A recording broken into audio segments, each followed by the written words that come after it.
Salut tout le monde. Bah écoutez, j'espère que vous allez bien. Ouais, ça fait un très long moment que je suis pas arrivé sur les réseaux et tout ça. D'ailleurs, il y a un poil qui me merde là sur mon téléphone. Un cheveu. Et puis revoilà mon petit chat, tiens.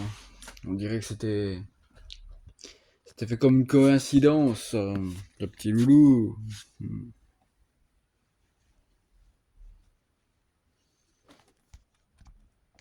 Ben viens. Non, m'embête pas, viens là.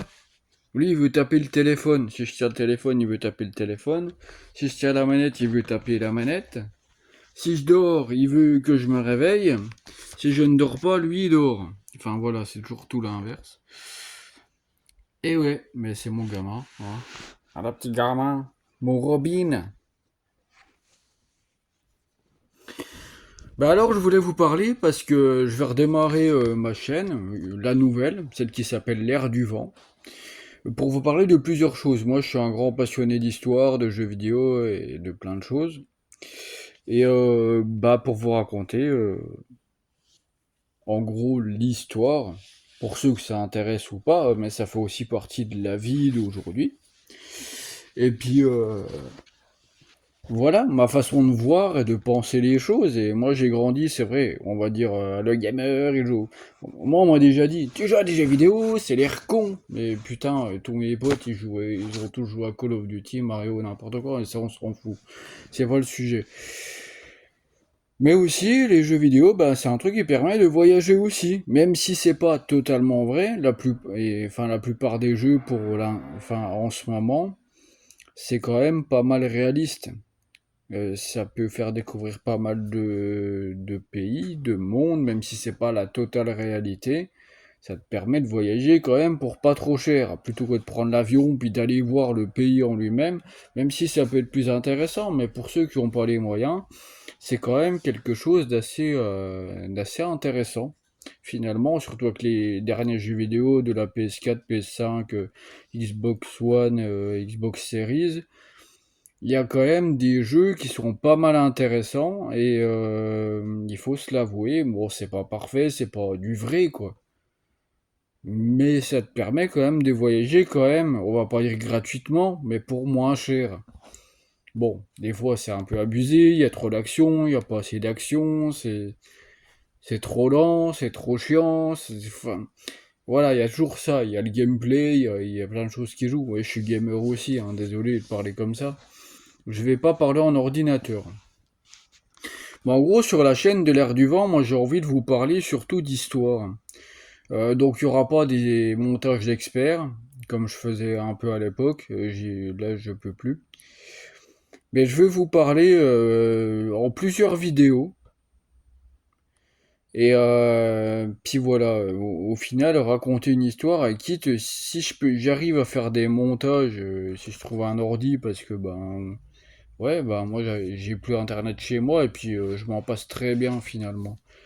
Je vis avec des cartes prépayées, pour ceux qui ne le savent pas, c'est parce que ça coûte moins cher. Mais pour avoir une ligne correcte, il faut une carte d'identité à jour, et moi je ne l'ai pas. Pourquoi je ne l'ai pas? Bah oui, j'ai toujours fonctionné avec mon permis. Et c'est comme ça. Ça, les gens n'ont pas forcément le savoir, mais je veux que vous le sachiez. Comme ça, ceux qui se disent, ben non, ils changent à chaque fois. Mais non, en fait, c'est juste. Moi, je trouve que ça coûte moins cher. Une carte prépayée, tu changes de numéro tous les mois, ça coûte 10 balles. Si tu actives ta ligne, que tu mets des recharges tous les mois, tu en as pour minimum 18 euros. Bon, c'est rien, c'est 8 balles. Bah oui, mais sur l'année, ça fait beaucoup quand même. Enfin voilà, ça fait beaucoup de choses. Et oui, bah, je suis comme ça. Je suis comme ça. Alors, pour ceux qui me regardent, qui m'en veulent de changer de numéro à chaque fois, ne m'en voulez pas. Je saurai toujours vous trouver. Si je veux trouver un travail, j'en trouverai un. Simplement, je vais pas prendre n'importe quoi. Je suis pas en train même de me bagarrer avec Pôle emploi ou enfin France Travail actuellement maintenant. C'est juste, moi j'ai envie de prendre mon temps. J'ai des droits de mon côté, ça personne n'a forcément le savoir, mais je le dis haut et fort. J'ai envie d'en profiter un petit peu, de rester dans mon coin, de rester tranquille, parce que pendant 33 ans, j'ai toujours été de mon côté, je vais bientôt en avoir 34. Et maintenant, je vous dis, ouais, je vais clairement faire attention à moi. Tout le temps, j'ai toujours couru vers tout le monde, j'ai toujours essayé d'aider tout le monde. Et puis, bah, il y en a qui sont venus vers moi, oui, c'est sûr, mais c'est pas toujours simple. Enfin, bref. Alors, je vais commencer le premier épisode. C'est le temps ou le temps? Vous pensez au temps ou au temps? TEMPS pour les deux, hein. Ouais, je laisse un moment de réflexion. La Terre, nous, en gros, en comptant qu'en humain à l'heure actuelle, si on devait compter tout ce qu'on a connu depuis la préhistoire, sur 24 heures, ça ferait que 20 minutes qu'on est là. Sur 24 heures, hein. Elle a traversé des tempêtes, la Terre. Des choses pas possibles. On sait les dinosaures par rapport à Jurassic Park, mais c'est pas hyper totalement vrai non plus. Il y a du vrai, mais en gros, dans Jurassic Park, quand vous voyez les vélociraptors, bah normalement ils auront des plumes, mais ça dépend des Jurassic. Enfin voilà, on a vu Jurassic Park, mais il y a plusieurs étapes et tout. Mais bon, je vais pas en arriver là maintenant. Au départ, la Terre, ouais, c'est juste un caillou. Puis nous, on se demande depuis des années, il y a eu de l'eau sur Mars, machin et tout. Ben oui, mais à mon avis, il y a un truc qui a percuté, qui a tapé Mars. Et puis il y a des vaisseaux qui sont venus s'écraser sur Terre. D'où le truc des Martiens. Parce que on va envoyer des gens sur Mars. Enfin, je sais pas si ça se fera vraiment maintenant. Mais c'était prévu pour 2025. Mais moi, là, oui, ils vont rien trouver. C'est un désert, quoi. Il y a rien. Il y a eu de l'eau. Il y a eu des preuves avec enfin, des mini-droïdes, des robots, quoi, qui ont été prélevés des trucs, ça a été renvoyé et compagnie, voilà. Mais là-haut, t'auras plus jamais rien. Mais pour moi, c'était genre la Terre d'avant. Et puis, parce qu'à mon avis, la Terre était trop forte par rapport au Soleil à l'époque, avant que nous, on soit sur Terre, hein. Euh, bah, du coup, il y avait Mars, puis il y avait des habitants sur Mars, enfin des colonies, des molécules, des trucs. Et puis, bah, vous voyez un petit peu, je vais tirer un truc, mais l'histoire de Superman, bah moi, c'est pas que j'imagine un peu ça, c'est à mon avis, c'est ça. Bon, ils étaient pas forcément des Superman, des machins incroyables, les soucoupes volantes, les machins. Et moi, je pense qu'aussi qu'il y a. Bah, à cette époque-là, nous, on n'était même pas là, en fait, on n'existait pas, il n'y avait même pas les dinosaures. Ils ont dû se taper un truc, je sais pas quoi, et il y a un caillou, une météorite qui a ravagé un petit peu Mars, et puis il y en a qui se sont mis dans un vaisseau en mode vas-y, on court vers la Terre là, le soleil il est moins fort, ou un truc du genre, et clairement. Et c'est pas, ce que je vous dis, c'est tout ce que je pense, hein. C'est clairement pas de la fiction. Alors oui, bah avec tout ce que j'ai vu, su et compagnie, je me fais ça. Je suis un passionné d'histoire, de jeux vidéo et plein de choses. Je sais que le jeu vidéo, c'est ouais, c'est pour les cons. Non, on ne sait pas que pour les cons. Ça raconte des histoires. Bon, il y en a qui c'est forcément des fictions, c'est de la merde, c'était juste pour faire de la thune. Mais il y en a d'autres qui racontent réellement des choses. Et comme les films, comme les séries. Enfin voilà quoi. En gros, ce que je veux vous dire, c'est que donc on est sur Mars bien avant que bah il y ait des terriens, même des dinosaures ou quoi. Puis il y a un caillou qui tape Mars. Voilà, une terre bah, où il y a eu de l'eau, on le sait maintenant. C'était peut-être pas forcément formidable. Il y a peut-être pas beaucoup d'habitants, mais et bah le caillou qui tape Mars, la météorite ou l'astéroïde comme vous voulez, ça fout le bordel. Ça fout le bordel dans tout le truc. Après, le truc, c'est qu'il faut savoir que ben, Mars tourne pas forcément au même rythme que la Terre. Donc il faut attendre de pouvoir y aller. Et puis moi je pense que ben Mars, parce que j'y crois ça, il y a forcément dû avoir un truc. Ils ont attendu que la Terre tourne au bon moment par rapport au Soleil pour pouvoir y aller. Vous avez déjà vu Mission to Mars avec Matt Damon? Moi je l'ai vu au cinéma, je l'ai vu qu'une seule fois. Mais j'ai compris beaucoup de choses. Ça peut marcher dans l'autre sens aussi. Bon ok c'est du cinéma, mais je pense qu'il y a quand même quelque chose de fou. Il y a quand même quelque chose de terrible. Donc voilà, imaginons ce tapis, ce caillou tape la terre, et puis donc c'est le bordel. Ça devient le problème sur Mars. Bah, c'est une plus petite planète en plus. Et puis eux, bah, ils ont genre des vaisseaux, des trucs pas croyables, des molécules où c'est même pas, on sait pas, c'est des envahisseurs, les machins, les trucs volants, ça se trouve, il y a eu de la vie. Il y a eu de la vie sur Mars, ça on le sait. Il y a eu de l'eau, il y a eu de la vie. Forcément, c'était peut-être pas merveilleux, hein. Mais en même temps, on n'était pas là pour le savoir. Mais juste le caillou qui tombe dans l'eau de la Terre.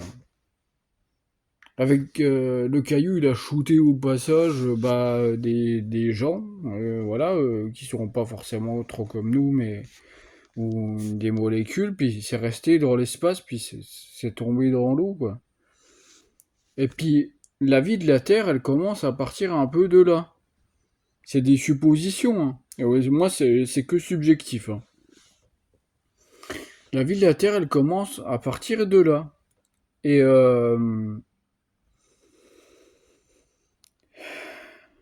bah oui, ça arrive sur Terre. Bah la Terre, elle est encore. Bah il y a de l'eau. Bon, elle s'est calmée parce qu'il y a aussi le Big Bang avant. Voilà, les marées hautes, les marées basses, les volcans, les compagnies, tout ça, le Big Bang quoi. Et puis bah dans l'eau, ça se développe. Il y a des petits insectes, des petits poissons, des petits trucs. C'est pas violent hein, au début, c'est de la merde, c'est des cafards hein, dans l'eau quoi. Mais avec le temps, bah ça fait son temps quoi. Puis après, bon, on a des poissons. Et bah, à côté, t'as la Terre qui réévolue, qui fait son vegetables, si je pourrais dire ça, son végétarien. Il y a tout qui repousse à droite, à gauche, les montagnes, les machins. Puis il y a aussi l'histoire par rapport au soleil. Et donc, bah, tous ces petits animaux-là au fond de la mer, et puis ces petits poissons qui commencent à naître, bah après, à force, bah, tu commences à avoir des requins. On peut parler aussi du mégalodon, genre dans les films avec Jason Statham. Ça a vraiment existé, sauf que cet animal-là ne pourra plus vivre jamais parce il lui faut à bouffer, c'est tout. Et puis ça dépend des régions, parce qu'il faut pas oublier que la Terre, elle tourne avec le Soleil. Les fonds marins ne sont pas forcément les mêmes, donc à un moment, ces bêtes-là, bah, quand il y a moins à bouffer ou plus à bouffer, bah ça crève en fait, c'est tout. On les a jamais retrouvés, moi je pense qu'ils sont au fond des océans, ils sont morts avec le temps, puis enfin, ça fait partie aussi des dinosaures, hein. Faut pas oublier que notre carte qu'on voit sur notre sous-main à l'école, ça veut pas dire que la Terre elle est plate. Ronde, oui, je pense qu'elle est ronde, oui. Clairement, on le voit depuis l'espace. Il y en a qui croient encore que la Terre est plate, mais pour moi elle est ronde. J'ai adoré l'astronomie aussi, j'ai déjà pas mal exploré. Et le truc c'est que bah faut pas oublier que les continents ils ont bougé. Nous, on connaît genre bah, le sous-marin, voilà, comme s'il était normal tout le temps. Depuis, moi, je parle de 1992. Pour ceux 1980, pour moi, comme si ça allait jamais bouger. Sauf que bah, les plaques tectoniques, ça existe, les séismes, ça existe, les catastrophes, ça existe. Les continents, ils bougent aussi, parce que la Terre n'est pas immobile. Hein, voilà. Comme les gens, d'ailleurs. Tout bouge. Jamais rien n'est figé. Il y a une cousine qui me dirait jamais rien n'est figé. Et ça, c'est vrai. Moi, des fois, j'ai envie de rester figé. Et c'est pas qu'il faut pas, c'est juste faut savoir quand prendre le temps de le faire, en fait. Et du coup, on retourne à ces petits cafards dans l'eau avec les poissons. Et puis, après, oui, il y a eu des animaux plus forts, hein, des baleines et tout ça. Et puis avec le temps, puis encore les baleines, je sais même pas si existait à cette époque, ça s'est refait peut-être après.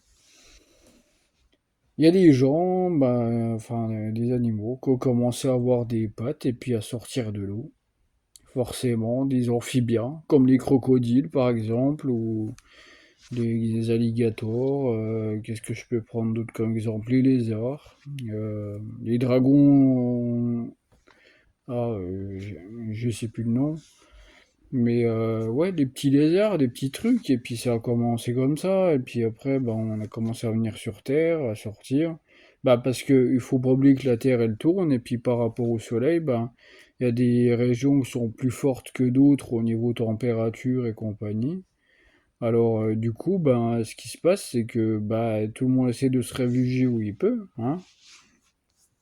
Et puis, après, ceux qui étaient des requins, ils ressortent de l'eau et puis ça devient, on va dire, des tyrannosaures. Les vélociraptors, ce sont nos oiseaux d'aujourd'hui, clairement, qu'on voit dans Jurassic Park, sauf qu'ils avaient des plumes, enfin voilà.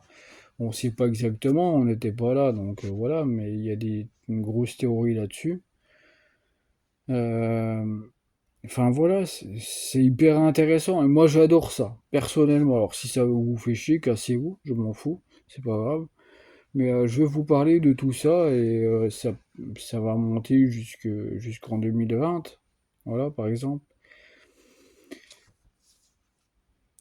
Alors, ce qui se passe dans ces époques-là aussi, c'est, oui, t'as tout le monde maritime qui sort du lot, en fait. Vraiment. Ils sortent de l'eau et ils sortent du lot. Parce que tout évolue autant dans le monde marin que dans le monde sur Terre. Mais la Terre, elle aussi, elle s'est améliorée. Ça a fait pousser des arbres, ça a fait monter des trucs. Donc, forcément, dans les dinosaures qui sortent, tu vas avoir des herbivores, d'autres carnivores. Enfin, voilà quoi. T'en as qui vont voler. La vie, elle est comme ça. Et enfin, voilà. Là, on est encore qu'aux dinosaures, hein. C'est pour vous dire, hein. J'en ai beaucoup à vous dire. Et ouais. Je pense qu'on va s'arrêter là pour le moment. Ça sera pas mal. Après, je vous reparlerai dehors.